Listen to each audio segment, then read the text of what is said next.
बाद में देखेंगे तो शायद आपको समझ नहीं आएगी, क्योंकि ये टू वे होता है। तो जहाँ से अगर आपको समझ नहीं आ रही तो आप पूछ सकते हैं ड्यूरिंग द सेशन, लेकिन रिकॉर्डिंग में आप पूछ नहीं सकते। ठीक है ना? तो कोशिश करें कि अगर आपने करना है इसको सही तरीके से सीखना है, तो फिर डेफिनेटली आपको ये सेशन ज्वाइन करना पड़ेगा। अच्छा, अब सबसे पहले तो आप ये देखें, हमारे पास ये एक सॉफ्टवेयर है जिसको हम कहते हैं फ़ोटोशॉप। अगर किसी ने प्रोफेशनल डिज़ाइन बनाने हैं ना, तो उसको फिर फ़ोटोशॉप इंस्टॉल करना ही पड़ेगा और वही यूज़ करना पड़ेगा। बाकी कैनवा या बाकी जितनी भी छोटी मोटी ऐप्स हैं ना, उससे आप जो है वो कह लें कि प्रोफेशनल डिज़ाइन नहीं बना सकते। ठीक है, अपने लिए या अपने अपने सोशल मीडिया प्लेटफॉर्म के लिए छोटे मोटे डिज़ाइन तो बना सकते हैं, लेकिन अगर आप कहते हैं ना कि क्लाइंट की उसके लिए नीड्स के लिए, वो नहीं आप बना सकते। अच्छा, अब ये मैंने फ़ोटोशॉप ओपन किया है, तो सबसे पहले मेरे पास एक तरह से कह लें कि इन्वायरमेंट ओपन हुआ है, जिसमें लेफ़्ट साइड पे क्रिएट न्यू है और ओपन है। तो ये सॉफ्टवेयर आपको खुद सिखा रहा होगा। क्रिएट न्यू का मतलब ये है कि आपने नई फाइल बनानी है, ओपन का मतलब ये है कि आपने जो एग्जिस्टिंग फाइल है, जो आप पहले काम कर रहे हैं, उस पर आपने काम करना है। ठीक है, अब यहाँ पे हम करते हैं क्रिएट न्यू।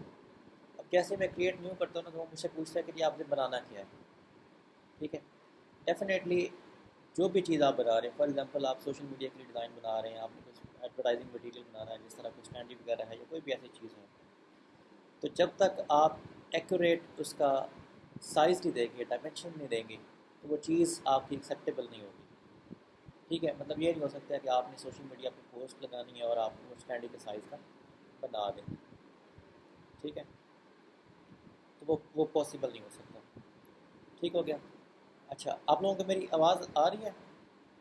काइंडली मुझे रिस्पॉन्स कर दें, ताकि आवाज़ क्लियर है सबको? अच्छा, मेजॉरिटी को आ रही है आवाज़? ताकि मुझे थोड़ा सा आप बता दें, गाइड कर दें, ताकि उस हिसाब से मैं मैनेज कर लूँ।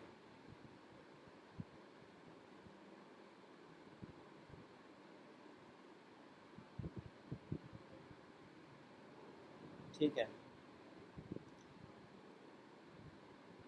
अच्छा, अगर किसी को आवाज़ ना आए तो बेशक मुझे वो मैसेज करके यहाँ पे राइट कर सकता है कि जी ठीक है, आवाज़ नहीं आ रही है, कोई क्वेश्चन हो सकता है, तो वो आप पूछ सकते हैं।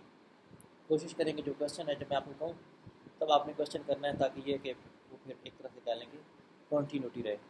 ठीक है, और अगर किसी को आवाज़ का मसला हो, तो वो बेशक बीच में जो है ना वो बात करके कह सकते हैं कि ये आवाज़ नहीं आ रही। ठीक है। अच्छा, अब आते हैं वापस अपने सॉफ्टवेयर पे।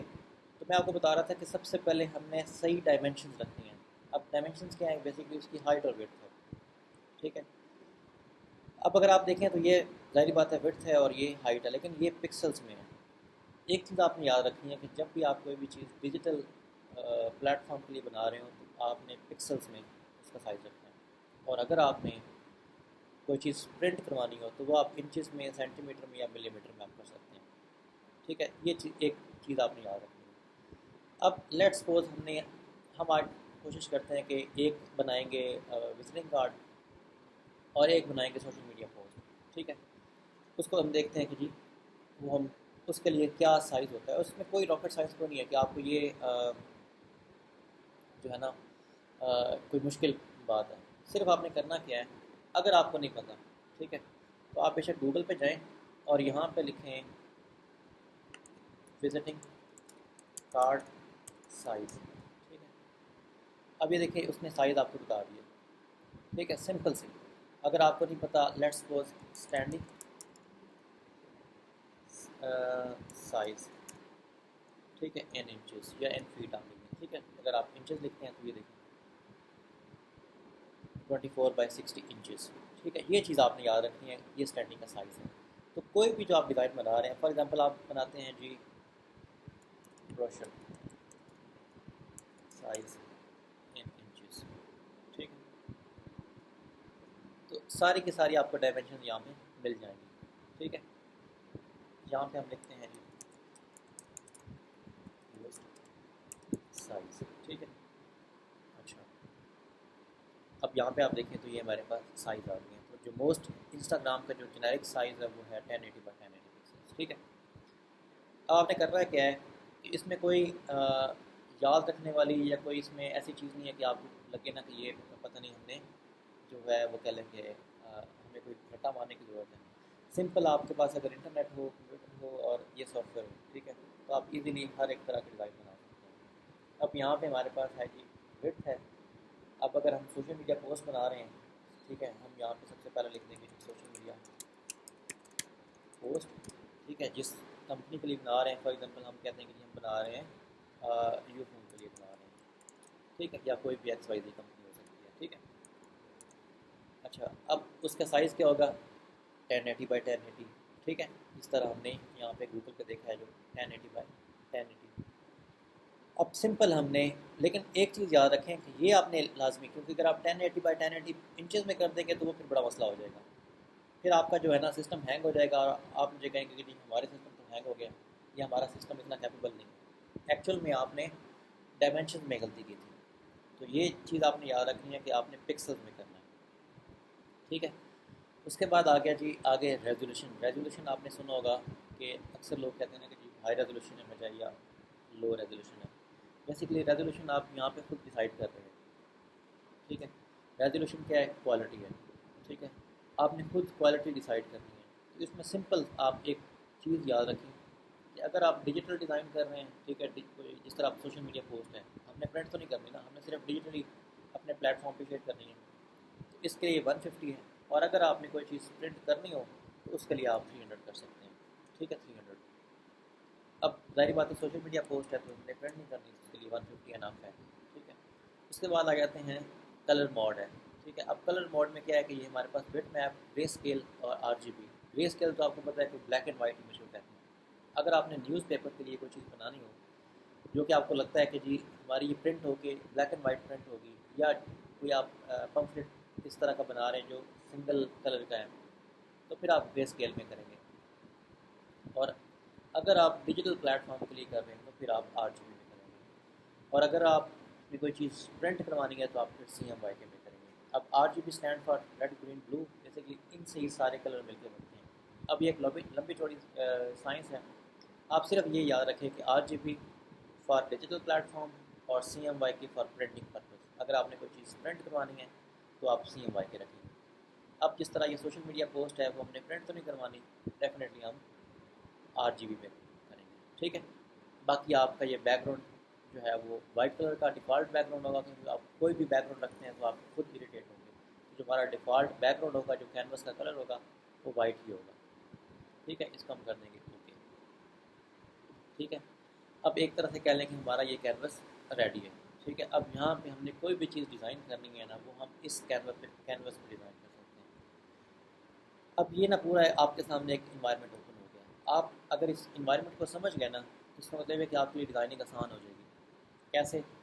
नंबर वन तो ये लेफ्ट साइड पे आपके जो पूरा पैनल है ना, ये टूल बार है। मतलब ये है कि यहाँ से आपने टूल पिक करना है और उससे कोई भी चीज़ आपने बनानी है तो वो यहाँ पे आप बनाएंगे। और कोई भी चीज़ जो आपने बनानी है ना, यहाँ पे ये है लेयर्स का पैनल, ठीक है, आपको ये नज़र आ रहा होगा। अब आप हर एक जो काम करेंगे ना, वो अलग लेयर में काम करेंगे, यहाँ से न्यू लेयर बनेगी, ठीक है। लेट्स सपोज मैंने अब जिस तरह ये सबसे पहले अगर आप ऊपर से लेकर नीचे तक इसको देखें ना, तो ये जो कह लें कि टूल्स है ना, ये आपको खुद बता रहे होंगे कि हम किस पर्पज़ के लिए हैं। लेट्स सपोज सबसे पहले मैंने अपना माउस जो है ना वो पहले उस पर लेके गया, टूल पे लेके गया, तो वो मुझे क्या बता रहा है? मूव टूल, ठीक है। वो कह रहा है कि जी आपने किसी चीज़ को मूव करना है तो मूव टूल यूज़ होगा। अब ये दूसरा टूल क्या है कि लेट्स सपोज वो कहता है एलिप्टिकल मार्की टूल, ठीक है। मेक का selection in a shape of ellipse, मतलब एलिप्स क्या होता है बेसिकली, जिसको हम राउंड कहते हैं, ठीक है। और अगर आप इसको लॉन्ग प्रेस करेंगे या राइट क्लिक करेंगे तो इसके अंदर एक और टूल भी होगा जिसको हम कहते हैं रेक्टेंगुलर, ठीक है, जिसको हम रेक्टेंगुलर कहते हैं। अब जो एलिप्टिकल होगा मार्की टूल, वो होगा हमारे उस पर्पज़ के लिए क्या नाम है, सर्कल बनाने के लिए।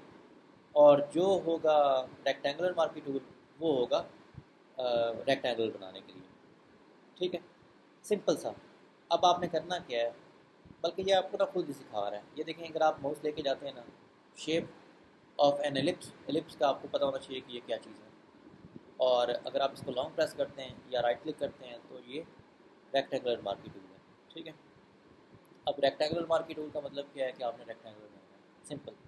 अब मतलब ये है कि मैं पहले एक टूल सेलेक्ट करता हूँ, ठीक है, और सेलेक्ट करके यहाँ पे क्या करता हूँ कि मैं इसको ड्रॉ करता हूँ। ये देखिए, लेट्स सपोज ये मैंने पहले एक एरिया डिसाइड कर लिया, ठीक है, मैंने वो टूल सेलेक्ट किया और जब ड्रॉ किया तो ये एक एरिया ड्रॉ हो गया, लेकिन अभी तक ये शेप बनी नहीं है अनटिल और अनलेस कि मैं यहाँ पे न्यू लेयर लूँगा और प्लस यहाँ से ना मैंने पेंट बकेट लेनी है, ठीक है। अब यहाँ पे मैं आपकी पेंट बकेट यहाँ पे भी हो सकती है, ये देखिए जिस तरह हमारी यहाँ पे पड़ी है। तो आपने इस वजह से परेशान नहीं होना कि आपका टूल भी आगे पीछे है, टूल्स आपके इधर ही होंगे। अगर कोई टूल मिस है तो यहाँ पे 3 डॉट्स हैं, इसको आप लॉन्ग प्रेस करेंगे, ठीक है, तो ये सारे टूल्स आपको यहाँ पे मिल जाएंगे, ठीक है।